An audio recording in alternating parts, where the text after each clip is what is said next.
ಮನದಲ್ಲಿ ನಲಿದಾಡೋ ನಾಯಕ, ನೆನೆದಂತೆ ತಾಹಾಡೋ ಗಾಯಕ, ಕಣ್ಣಲ್ಲೇ ಮಾತಾಡೋ ನಾಯಕಿ, ನಿಜ ಹೇಳಿ ನನ್ನಾಳೋ ಪಾಲಕಿ, ನಡೆಯಲ್ಲೂ ನುಡಿಯಲ್ಲೂ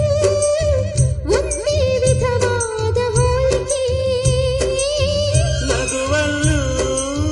ಮುನಿಸಲ್ಲೂ ಪ್ರೀತಿ ಒಂದೇನೆ ಕಾಣಿಕೆ, ಅಪರಂಜಿ ಚಿನ್ನವೋ ಚಿನ್ನವೋ ನನ್ನ ಮನೆಯ ದೇವತೆ, ಗುಲಗಂಜಿ ದೋಷವು ದೋಷವು ಇರದ ಬಾಳ ಸ್ನೇಹಿತೆ.